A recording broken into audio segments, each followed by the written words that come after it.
Ever wonder what everyone's doing on their phones? They're banking with Bank of America. They're saving, planning, and budgeting all before dessert. Digital tools so impressive, you just can't stop banking. What would you like the power to do? Thank you. In case you're wondering, I am Mark Hackel, and this is John Paul Rea, more commonly known as JP. Howdy, friends. He is the guru of economic development in Macomb County, and I think those that do know him and those that don't know him, you need to get to know him. He's a guy that really understands about economic development and how do we raise the profile of what's happened in Macomb County, the region, and the state. Got incredible connectivity. And as we kind of walk through this conversation here and talk a little bit about where we're at with the innovation economy in Macomb County, how we lift that up, you'll note that some of us are using note cards, while the others are using some of the high tech. That's the baby boomer versus the millennial here. Yeah, Mark's got his stone tablets like Moses over here, and we're trying to bring a little technology into the equation. So appreciate the opportunity to be up here, Mark, and really looking forward to talking about how we're embracing innovation in Macomb County. It's interesting because when we heard that we had an opportunity to speak here, we want to thank the Chamber and Sandy Bruja for giving us the opportunity to do this once again. We were here last year. JP and I thought about it. We thought, let's kind of get an idea of where we want to kind of focus our discussion, because 15 minutes isn't long, but how do we approach this? And kind of we thought about it, as opposed to theoretical, we kind of looked at it from a practical sense. What is our role? What is the lane that we're in as a county, as a government? And how do we respond to what's happening and what's coming at us through innovation, through technology, different ideas? And so we thought about a few different areas where we would talk or discuss a little bit about what's happening in the areas of automotive, talking a little bit about healthcare, and as well our defense industry. Mark, it's fascinating when we talk about the strategic role that we all place in embracing innovation. And when people look at government, they usually turn to us to be the rule followers. They usually look at us to be the task managers. But in the instance, and what we're seeing in the transformation happening in Macomb County's economy, it's the ability for us to embrace and nurture ideas that are changing industry and find the people and talent that will fuel that innovation in the tremendous assets that we have across Southeast Michigan. And there's no better example of what's happening in automotive and mobility, Mark. Yeah, and it's, we know that it's the people that spark these ideas. When we talk about automotive, I mean, we're fortunate, those of you who had an opportunity. Obviously, we were just on the heels of the Detroit Auto Show. And when I go down there, it's kind of with a different perspective. I know many of you probably go down there looking for that next purchase. We're looking at some of the cars and the beauty of the styles of them, what the future vision of some of these cars will look like. But I go down there with a different thought than I ever had before. And it's trying to understand the technology that's going inside of these vehicles. I mean, think about it. I mean, it's incredible to think that vehicles are talking to one another. And as well, they're talking to our infrastructure. So the question is, where is our role as a government and how do we play into that? Well, I think when we talked about vehicle to vehicle, that's kind of difficult for us to play into, although we all benefit from the safety features that are put into it. You'll need to remember back time, if you were around the same era I was, we didn't have any of these things in our vehicles. And you're backing your car out of the driveway, you didn't have a backup camera, you're worried about running over the family dog, you're worried about running over the bicycle. I mean, it's a bit of a challenge. And today, it is unbelievable what's inside these cars. But more important is, from our role and our responsibility is, what's happening with the vehicle to infrastructure? And we have taken a lead on that quite some time ago, realizing, how do we embrace this innovation? How do we embrace this technology? Because it's not just about building a new road and making sure we're getting rid of the potholes and fixing it. It's about what we're putting into the infrastructure in Macomb County. And I got to tell you, we have come a long way with our Department of Roads because they had the foresight of seeing where industry was going with this advancement. Mark, the idea that vehicles can talk to vehicles and vehicles can talk to infrastructure completely changed the paradigm in which and how we invest in roads in Macomb County. We're proud to celebrate the fact that we have one of the most robust intelligent transportation systems in all of North America. And most importantly, what that has done is it put us in a position to go out and target additional dollars that we can invest in our roadways that will ensure that we can make our roads more safer and efficient. But I think more importantly, it's all the other suppliers that are trying to engage in that innovation, specifically what we're seeing with the light technology in Javis, the Macomb County company that's a global automotive supplier. Yeah, we talk about the 1,700 miles of connected corridors we have in Macomb County, probably one of the most robust, connected corridor systems in the entire country. I say that proudly because it really is an advancement on behalf of our Department of Roads. But one of the projects that many of you have heard about and probably have traveled down it is Mound Road. It used to be, during this time of year, one of the worst roads to travel down because of the potholes. We had to figure out how do we fix this road, but as we fixed the road, we understood there's got to be a way of embedding the innovations that we're seeing within our infrastructure, and so we did. And I say that and I bring it up for a number of reasons. It's one of many roads in Macomb County. But that road project, a local road project, not a state or federal project, we worked on a road. It was number 5 in the country as a result of the work that was done on it in Bridge and Roads magazine as one of the best road projects in the entire country. So that, I think we deserve a round of applause. So thank you. Finally, I'm getting an applause for Mound Road. But with that being said, it's interesting. JP brought up Javis as a company in Macomb County, and just kind of an anecdotal thing. You know, we talk about innovation and people that have ideas and try to figure out how do you put them into play and how do we support that. Javis is a company that we had to turn to because we realized the new traffic signals that we're putting up are LED.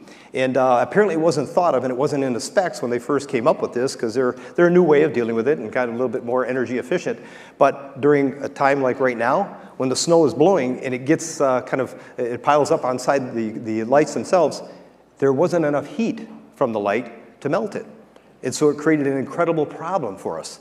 And so what we did is turn to the company Javis and said, what do we need to do? They retrofitted a solution to put a heating element in there. And now obviously they're working throughout the entire county, the ones that we have up working on them, but they're now a company that is working with the actual manufacturers, and they're making sure that's part of the specs moving forward with any new type of lights that are being put out there. So again, we had to figure out how do we work with a company that came with this idea and making sure that we're finding a solution for our Department of Roads. So great job on behalf of Javis. Mark, that spectrum innovation, whether it goes to building a $200 million roadway or retrofitting traffic signals that will get US DOT specifications, that's how we're engaged as a government to embrace those innovations that are happening in the private sector and really reshape the collective investments that were happening across Macomb County and Southeast Michigan. And obviously, another area where we're definitely engaging the innovators is in healthcare. Yeah, in healthcare, if you think about it, we have world-class healthcare right in our backyards. We're so fortunate if you think about the entire region. In Macomb County alone, the perspective we're talking about, you know, whether you're talking about McLaren with their ambulatory system, their new center that they have in Mount Clemens, you know, we talk about Corwell Health. I mean, putting a new facility up in the northeast portion of Macomb County, or the Jim and Janet Reel facility that they created, a new tower over in Clinton Township for Henry Ford. Those investments were important, and we realized what they're doing is they're investing in new advancements in technology that really is going to help people with healthcare and advance that further. So our job, as we looked at it, is we don't understand what they're doing and how they do it. We got to try to figure out how do we provide the talent that they're looking for to actually support what's going on inside those facilities, but also making sure that they can build those facilities without any interruption or on the fastest times as possible. That is our job as a county, as a government entity. Mark, it's been really interesting because whether it's engaging our healthcare system partners, looking at strategies to build new hospital towers, or understanding where their needs are in population health so we can understand where specialized care will have the greatest impact for health outcomes across our community. These are conversations that we're engaged in on a day in, day out basis with our partners in healthcare because this industry is so strategically important, not only to continue to sustain the growing population that we hope to continue to see across Southeast Michigan and the entire state of Michigan, but I think most importantly to continue to know that the idea that individuals in the 5 million residents in Southeast Michigan expect world-class healthcare right here at home is a reality, and it's happening day in, day out in Macomb County and across Southeast Michigan. And so the question becomes, once again, what is our role to help make that a reality? And the one that I think many of you have recognized is very important to us in Macomb County, but has grown since we've kind of really tapped into the state of Michigan to help us align ourselves better with the defense industry. And it's pretty incredible how far we've come. I remember back when I first became county executive, I had to reach out to the state. The actual governor at the time was Snyder, and we talked about the defense industry and how important it is, not just to Macomb County's economy, but the regions, and we wanted to try to figure out how do we grow it within the state, because back then it was the defense capital of the Midwest, but nobody knew about that. We tried to figure out, okay, how do we highlight that and bring it up to a level where we're protecting the assets we have because others were looking for them, but actually grow the industry itself, because there was a lot of advancements and a lot of innovation taking place, and we were worried somebody else was going to get there. Well, today we're no longer worried about protecting, because we see that continuous growth that is happening within that industry. And I'm going to tell you, if you think about it, what a sense of pride we have, making things that protect those who protect us. And the advancements in innovation taking place is for a particular reason, to protect our warfighters. And there couldn't be anything, I think, more important than that to many of us. But we just got recent news that all that effort and all that work that we've been doing has really paid off in an incredible way. Yeah, Mark, it's one of those things where you never think you're going to be sitting in the office one day and get a call about nuclear submarines, but that actually happened. And then having to relay to the county executive that high-level Navy brass want to talk about how Macomb County talent is going to support making the componentry that goes into next-generation nuclear submarines. But that's exactly what happened with the Michigan Maritime Manufacturing Initiative.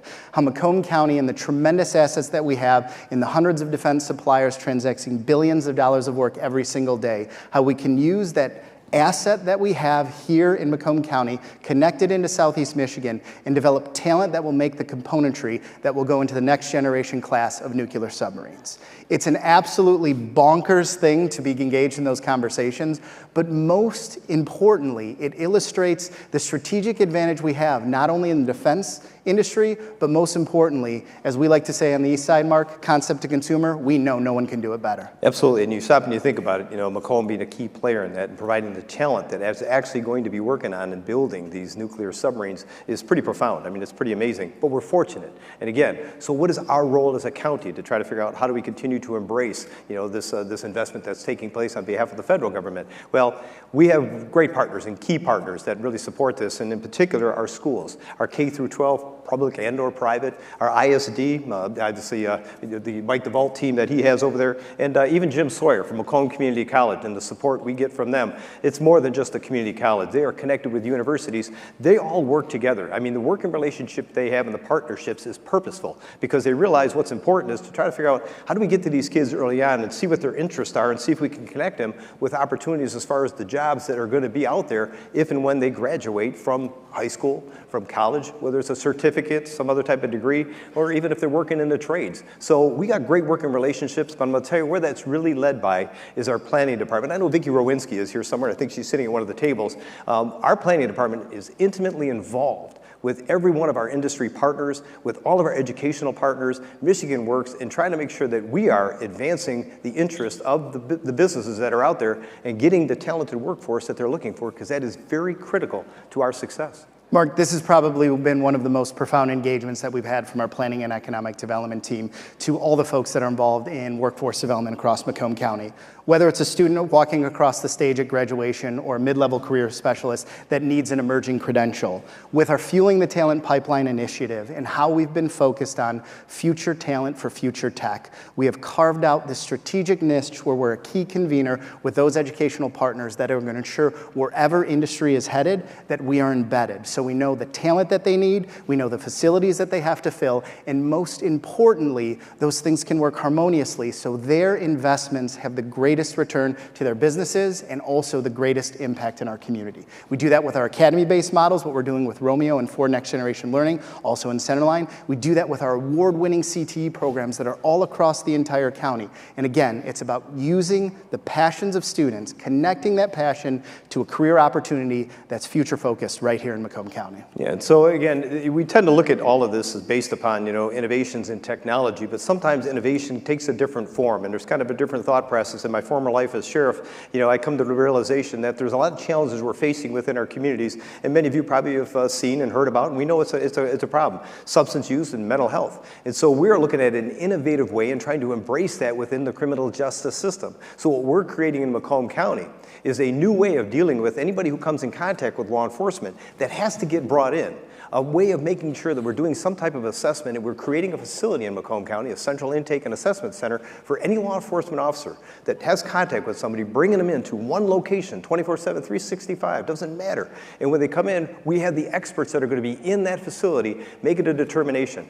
Don't be mistaken. If they need to stay there because they're a danger to somebody or a danger to somebody else, the facility is going to be one that's going to be able to manage their care while they're there. But if there's another way so that we don't have to worry about incarcerating them because it's not the way of really treating something, we're going to have a way of handing them off to people that are community-based support that are out there. It's a very innovative way of dealing with something that isn't based on technology. But we're committed on behalf of a county to try to figure out how do we continue to work with those that are advancing innovations. And again, I think it's important for us to not lose sight of what we talked about last year, because we could continue to do this together, but if we don't continue to figure out how we grow Michigan together, we're going to have some bigger challenges. So we need to stay together to get people people to really understand the importance of what's going on in this region, and it's beyond just the job. It's the quality of life assets that we have that we bring to the table. We got to once again get out there loud and proud and talk about this region together, because Macomb County, we're going to continue to be a partner in growing Michigan together, as well as advancing what we're talking about with the innovative economy. So thank you all, and we appreciate your partnership. We'd like to continue this working together effort, and on behalf of JP and myself, if you need anything from us, we are your business partner. Thank you very much. Thanks, friends. Appreciate it. Ever wonder what everyone's doing on their phones? They're banking with Bank of America. They're saving, planning, and budgeting all before dessert. Digital tools so impressive, you just can't stop banking. What would you like the power to do?